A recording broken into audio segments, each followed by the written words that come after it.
Hello बच्चों, राम राम, नमस्कार, जय सिया राम। तो आज हम आपके लिए क्या चुके बच्चों, छोटी सी वीडियो में छोटी सी जानकारी देने। हम आपको आज कक्षा 10वीं के गणित के सवाल आपको दूसरे तरीका से हल करना सिखाएंगे। और टॉपर क्लास 11 में आपका स्वागत है। इस वीडियो में हम आपको दो चर वाले रैखिक समीकरण युग्म का हल ज्ञात करने का शानदार तरीका बताएं।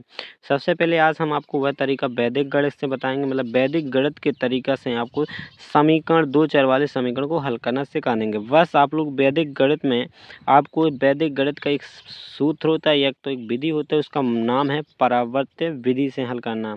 ये समीकरण सब आपको परावर्त्य विधि से हम बताएंगे, मतलब वैदिक गणित का तरीका है। जे वैदिक गणित में आप पढ़ोगे तो इसमें परावर्त्य विधि है जिसमें समीकरण हल करना सिखाया गया है, दो चर वाले रैखिक समीकरण। अगर आप लोग कक्षा 10वीं में पढ़ते अपनी बुक के पीछे देखोगे तो यहाँ पर उसमें आपको मिल जाएगी वैदिक गणित का तरीका, देखने को देख भी सकते हैं जिन बच्चों को नहीं पता। लेकिन अगर आपको शॉर्ट में इसका आंसर चेक करना हो कि हमारी समीकरण सही या गलत है, पेपर में आपको पता करना है, तो आप लोग वैदिक गणित का इस्तेमाल कर सकते हो और पता कर सकते हैं आपका समीकरण सही है या गलत। सबसे पहले हम आपको इसका समीकरण का हल एक लाइन में बता दें कैसे निकालें।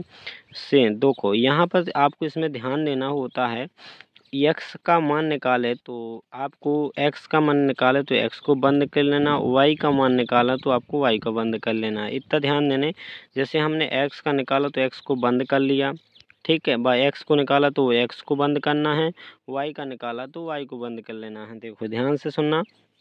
जैसे सबसे पहले हम एक्स का मान निकाले, क्या का निकालें, एक्स का, तो डालेंगे सीधा सीधा एक्स बराबर कितना आएगा आपको सीधा बताते हैं। तो यहाँ पर वैदिक गणित के तरीका से डालते हैं, वैदिक गणित। वैदिक गणित में आपको एक सूत्र होता है, वैदिक गणित में एक विधि होती है परावर्त्य विधि।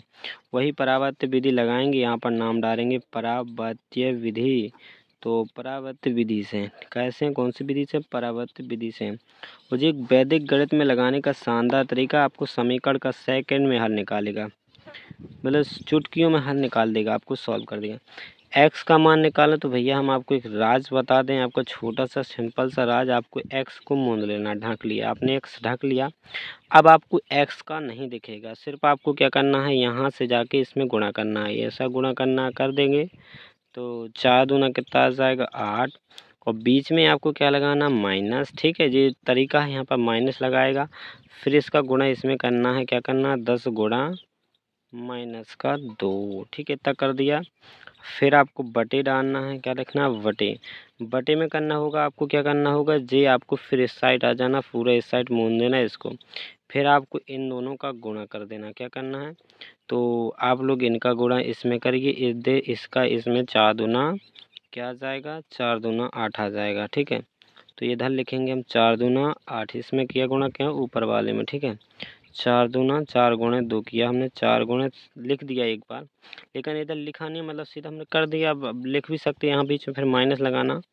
फिर आपको 2 का गुणा इसमें करोगे ऊपर वाले में, ठीक है। इसका गुणांक इसमें कर देंगे, गुणांकन के गुणा करना, और कुछ से बोलना भी नहीं है आपको।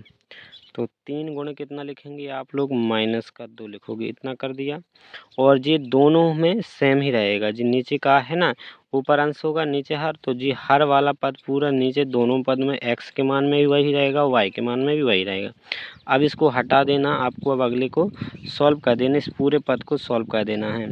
जिस शॉर्ट में भी आप लोग सॉल्व कर सकते, बात आपसे बनन लगे तो 10 दूना 20, कैसे माइनस माइनस गुणा आएगा, 10 दूना 20 और 4 दूना 8 और प्लस का 3 दूना 6 आ जाएगा। फिर आप लोग सॉल्व करोगे, 20 8 28, 8 6 जोड़ोगे 14, 14 दूना 28, तो 2 मान आ गया। एक्स का मान कितना आ गया, 2।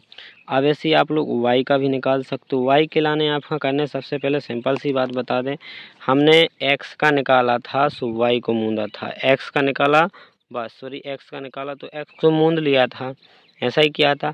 अब वाई का मान निकाले तो वाई को ढक लेंगे, क्या करेंगे, वाई को ढक लिया, वाई का अब इसका गुणा क्या करेंगे, देखो सीधा सीधा इसमें गणेंगे, गुणा क्या करेंगे, इसमें सीधा गुणा इसमें करेंगे तो आ जाएगा आपका, तो देखेंगे कितना आता है। अब आपको गुणा कर दो इसका इसमें, आप सो 10 दूना कितना हो जाएगा, इसका एक्स का गुणा इसमें होगा, 10 दूना 20 आ जाएगा, कितना आ जाएगा, सीधा शॉर्ट में मारते हैं, 10 दूना 20 कितना, 10 दूना 20 और माइनस लगाएंगे और 2 का गुणा अब इसमें होगा 3 गुना 6 बटे में वही आ जाना सेम जी इसमें बटे आया था वैसा ही आ जाएगा 14 का 14 ही आ जाएगा तो 14 लिख देना क्योंकि वैसा ही गुणा बटे के लाना तो इसमें सेम करना है इनका वैसा ही कर देना गुणा। जैसे इसमें आप इसको ढक देंगे बटे चाहना तो हर के लाना तो वही गुणा करना है ऐसा वैसा करना ही है सेम। तो वही 14 हमारा बटे में जब ये आया था 14 नीचे आएगा और 20 में से 6 गया तो 14 बटे में 14 से 14 काटेंगे कितना आएगा 1 आंसर आ जाएगा। तो y बराबर 1 आ गया x बराबर 2। अब आपको देखना है जो सही है कि गलत है। हम आप सबसे पहले चेक करवा दें x का मान आप लोग 2 रखोगे यहाँ पर x की जगह तो यहाँ पर 2 रखोगे y का मान आपका 1 आया था तो रखोगे तो 3 दूना 6 प्लस का 4 6 4 10 सही है आपका सही आया जी। अब इसमें रखोगे x का मान आपका 2 आया था y का मान आपका 1 आया था 2 दूना 4 और 2 1 कम 2 सो जी भी 2 आया जी मतलब जी भी सही है इसके लाने भी सही है इसके लाने भी सही है। अब आप लोग एक और भी समीकरण ऐसे उठा सकते हो देख सकते हो उनमें भी चेक कर सकते हो ऐसा नहीं कि इसी बस समीकरण में आप लोग और भी समीकरण में चेक करना जी परावर्त्य विधि है। और जी तरीका आपको कैसा लगा वैदिक गणित का बहुत सिंपल सा तरीका हमने आपको समीकरण समझाने का प्रयास किया है। एक को इसका आपको 2 मान निकालना बताया हमने x बराबर कितना आया था आपका 2 निकल के आया और y बराबर 1 निकल आया। हमने द्विघात समीकरण के आपको परावर्त्य विधि से समीकरण के हल निकालना बताएं। अगर आपको वीडियो अच्छा लगा तो लाइक करें शेयर करें चैनल को सब्सक्राइब जरूर करना। धन्यवाद। अगर वीडियो अच्छा लगा तो लाइक करें शेयर करें चैनल को सब्सक्राइब करें जरूर।